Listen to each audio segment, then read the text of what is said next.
L'approvisionnement miraculeux. Ce même jour, un fort coup de vent avait, par la grâce de Dieu, poussé juste devant le château une embarcation pleine de blé et d'autres provisions absolument intactes. Dès qu'ils l'aperçoivent, les assiégés se précipitent pour s'informer auprès de l'équipage et demander qui ils sont et ce qu'ils veulent. Nous sommes des marchands qui transportons des provisions à vendre. Nous apportons du pain, du vin, des jambons salés, des bœufs et des porcs. Ils sont à vendre à qui en aura besoin.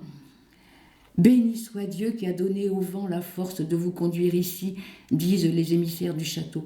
Vous êtes les bienvenus, débarquez tout.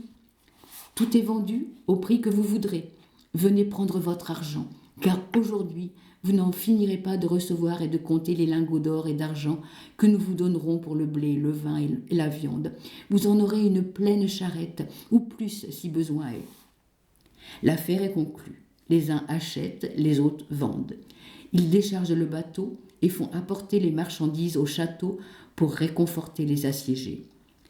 Quand ces derniers voient arriver les porteurs chargés de provisions, leur joie est immense, croyez-le. En toute hâte, ils préparent un repas. Clamadieu peut rester dehors longtemps, car dans le château, c'est une profusion de bœufs, de porcs, de viande salée et de blé jusqu'à la prochaine saison. Les cuisiniers s'affairent, les garçons de cuisine allument les feux pour cuire la nourriture. Perceval peut, à son aise, se divertir aux côtés de son ami. Ils s'enlacent et s'embrassent tout à leur joie. La salle s'agite, saluant bruyamment le repas tant espéré. Les cuisiniers ont bien travaillé. Tous ceux qui en avaient grand besoin peuvent enfin s'asseoir à la table.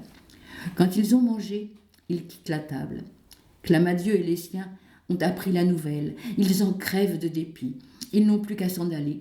Le château ne peut plus être affamé. Ils ont assiégé la ville pour rien.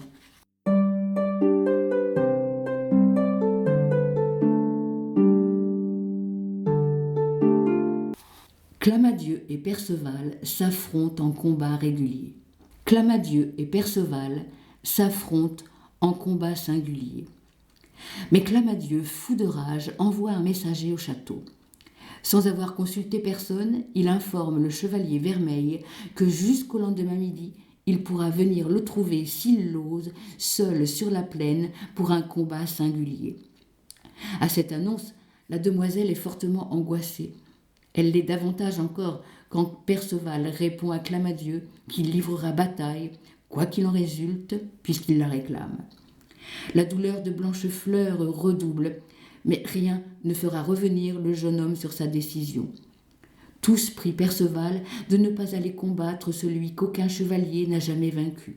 « Mais Seigneur, taisez-vous, dit Perceval, car je n'y renoncerai pour rien, ni personne. » Ainsi, la discussion prend-elle fin et ils n'osent plus lui en parler.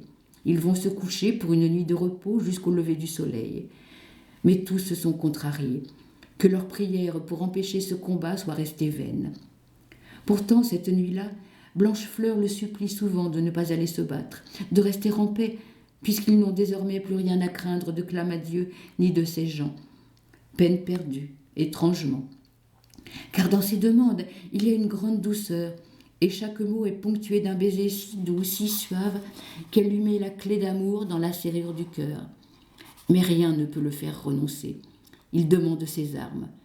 On les lui apporte aussitôt. Mais quelle douleur de les lui revertir. Ils en sont tous affligés. De son côté, Perceval les recommande au roi des rois. Monte sur un cheval nordique qu'on lui a amené et ne s'attarde pas. Le voilà parti, les laissant à leur chagrin. Quand Clamadieu, qui doit l'affronter, le voit venir, il s'imagine follement qu'il va rapidement le désarçonner.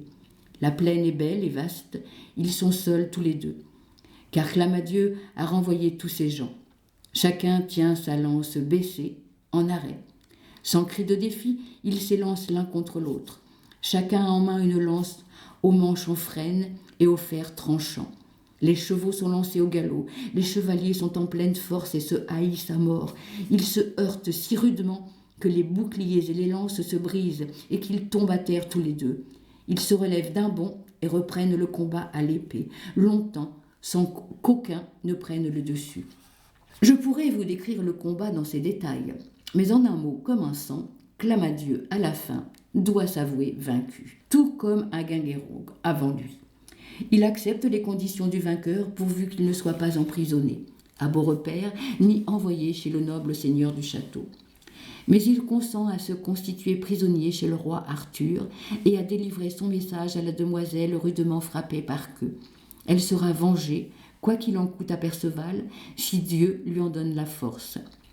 Clamadieu promet que le lendemain, avant l'aube, tous ceux qu'il retient dans ses tours seront relâchés et reviendront sains et saufs. Il promet aussi de ne plus tourmenter Blanchefleur et même de défendre son château. C'est ainsi que Clamadieu retourne sur ses terres et qu'une fois arrivé, il donne l'ordre de libérer tous les prisonniers. Ces ordres sont aussitôt exécutés. Tous les captifs à nouveau libres s'en vont sur le champ, prenant avec eux leur équipement qui leur a été rendu. Clamadieu, lui, fait route seul, dans la tenue où il a été vaincu, rien de plus et rien de moins, selon la coutume en vigueur. Ainsi, Clamadieu, à la suite d'Aguinguerong, s'en va vers Dinasdaron, où le roi Arthur doit tenir sa cour. À Beaurepaire, tous se réjouissent du retour de ceux qui ont séjourné si longtemps dans les tristes prisons. La salle résonne de joie, les demeures des chevaliers aussi. Les cloches des chapelles et des églises carillonnent joyeusement.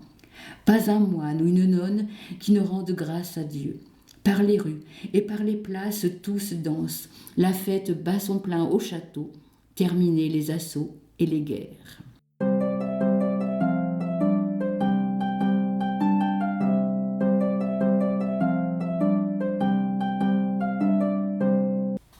Les vaincus arrivent à la cour du roi Arthur. Pendant ce temps, Aguinguerong continue sa route, suivi par Clamadieu, qui par 3 nuits d'affilée a dormi aux mêmes endroits que lui. Il le suit à la trace, jusqu'à Dinasdaron, au pays de Galles, où le roi Arthur tient cour plénière. Clamadieu arrive tout en armes, comme il se doit. Reconnu par Aguinguerong, qui avait déjà délivré son message devant la cour dès le soir de son arrivée. Il est désormais à la cour d'Arthur, au service du roi. Il voit son seigneur, entièrement couvert de sang vermeil, le reconnaît et s'écrie « Seigneur, regardez ce prodige, le jeune homme aux armes vermeilles, croyez-moi, envoie ici le chevalier que vous voyez. Il l'a vaincu, j'en suis certain, car il est couvert de sang. Celui-là, je le connais bien, c'est mon seigneur, et je suis son vassal. Il se nomme Clamadieu des Îles, et je croyais qu'il était le meilleur chevalier de tout l'empire de Rome. Mais il arrive malheur, même aux plus vaillants. » Ainsi parle Aguinguerong, tandis que Clamadieu approche et qu'Aguinguerong va à sa rencontre. C'est le jour de Pentecôte. La reine est assise à côté du roi Arthur en bout de table. Il y a là-bas des comtes, des ducs, des rois, plusieurs reines et comtesses venues de l'église après la messe. Queue arrive dans la salle, après avoir ôté son manteau. Dans sa main droite, une baguette, sur la tête un chapeau de laine. Ses cheveux blonds sont tressés. Il n'y a pas de plus beau chevalier au monde, mais ses moqueries cruelles ternissent sa beauté et ses prouesses. Il porte une riche tunique de soie multicolore, une ceinture ouvragée avec une boucle et des anneaux en or. Je m'en souviens bien, et l'histoire en témoigne. Tous s'écartent à son entrée dans la salle, redoutant ses railleries et sa mauvaise langue. Il faut être fou pour ne pas craindre les méchancetés incontestables, qu'elles soient dites pour rire ou sérieusement. Ces moqueries sont redoutées par toute l'assistance, si bien qu'il passe devant tous, sans que personne ne lui adresse la parole, jusqu'à ce qu'il arrive près du roi, qui est assis. Que lui dit alors ? « Sire, si vous vouliez, ce serait maintenant le moment de manger. »« Que ?» dit le roi. « Laissez-moi tranquille. Jamais, je le jure sur ma tête, je ne mangerai lors d'une telle assemblée avant d'avoir eu des nouvelles de ma cour. » Pendant qu'il parle ainsi, Clamadieu arrive à la cour pour se constituer prisonnier, armé comme il se doit, et dit « Dieu sauve et bénisse le meilleur roi vivant, le plus sage et le plus généreux, comme en témoignent tous ceux devant qui ont été racontées les actions héroïques qu'il a accomplies. Écoutez-moi, cher Seigneur, j'ai un message à délivrer. Cela m'ennuie bien, toutefois je reconnais que je suis envoyé ici par un chevalier qui m'a vaincu et m'a ordonné de me livrer à vous comme prisonnier. Mais à celui qui voudrait me demander son nom, je ne pourrai répondre, car je ne sais pas comment il s'appelle. Tout ce que je peux vous dire, c'est que ses armes sont vermeilles, et c'est vous qui les lui avez données, dit-il. Mon ami, que Dieu te vienne en aide, dit le roi. Dis-moi la vérité. Est-il puissant, libre, vigoureux et sain d'esprit ? Certainement, très cher Seigneur, dit Clamadieu. C'est le meilleur chevalier que j'ai jamais rencontré. Il m'a aussi demandé de dire à la jeune fille qui avait ri et que le sénéchal a humiliée en la giflant qu'il la vengerait si Dieu y consent. En entendant ces paroles, le fou saute de joie et s'écrie « Ah, mon roi, Dieu me bénisse, cette gifle sera bien vengée et ce n'est pas une plaisanterie. Que aura le bras brisé et l'épaule démise, rien ne l'empêchera. » Que prend ce discours pour des sornettes, et ce n'est pas par lâcheté qu'il ne lui casse pas la tête, mais par respect pour le roi et pour son propre honneur. Le roi hoche la tête et dit « Ah, que je regrette qu'il ne soit pas ici avec moi. C'est à cause de toi et de tes propos médisants qu'il est parti, et j'en suis très peiné. » À ces mots, sur un ordre du roi, Guiflé se lève, et avec lui monseigneur Yvan, lui qui a une bonne influence sur tous ceux qui l'accompagnent. Le roi leur demande de conduire le chevalier dans les appartements où les demoiselles de la reine se distraient. Clamadieu s'incline devant le roi. Conformément aux ordres du roi, les chevaliers l'escortent jusqu'aux appartements et lui montrent la jeune fille. Les nouvelles qu'il lui apporte sont celles qu'elle attend. Elle souffre encore de la gifle qu'elle a reçue au visage. Elle est remise du coup, mais pas de la honte. Les médiocres oublient la honte ou l'injure qui leur ont été faites. La douleur passe, mais la honte demeure chez ceux qui cultivent la droiture. Clamadieu a délivré son message et le roi le retient à la cour. Il fera désormais partie de sa maison et de sa cour.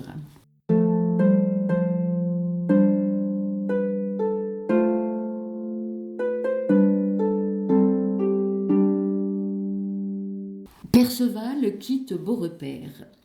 Pendant ce temps, Perceval mène une vie de plaisir aux côtés de sa belle amie Blanchefleur. Elle, son château et sa terre auraient été à lui s'il l'avait voulu. Mais son cœur est ailleurs. Il pense à sa mère qu'il a vue tomber évanouie, et il a, plus qu'aucune autre chose, envie d'aller la voir. Il n'ose prendre congé de son amie qui s'y oppose. Elle demande à tous ces gens de le prier de rester. Mais il n'a cure de ce qu'ils disent, et il leur donne sa parole qui reviendra tenir ses terres, accompagné de sa mère s'il la retrouve en vie, ou seul s'il la trouve morte. Ainsi se met-il en route en leur promettant de revenir, laissant son amie, cette charmante jeune fille, à sa colère et à sa peine, tout comme les autres. Quand il sort de la ville, se déroule une procession digne du jour de l'Ascension ou d'un dimanche. Tous les moines y sont coiffés de leurs chapes de soie et les nonnes sont voilées. Tous disent « Seigneur, vous nous avez délivrés de l'exil et ramenés dans nos maisons. Notre deuil est bien naturel et ne peut être plus grand puisque vous nous abandonnez ainsi. » Il leur répond que le deuil est inutile et ajoute « Ne pensez-vous pas qu'il soit bien que je veuille revoir ma mère restée seule dans les bois qu'on appelle la forêt Gaste ? Je reviendrai, qu'elle soit vivante ou non, je vous l'assure. Si elle est vivante, je lui ferai prendre le voile dans votre église. Si elle est morte, chaque année, je ferai célébrer un service pour son âme, pour que Dieu la mette dans le sein d'Abraham avec les âmes pures. Seigneur moine, et vous, dame, cela ne doit pas vous peiner. Je vous ferai de grands dons pour son âme, si Dieu me ramène ici. » Alors les moines s'en retournent avec les nonnes et tous les autres, et lui s'en va, lance haute, tout en armes, comme à son arrivée.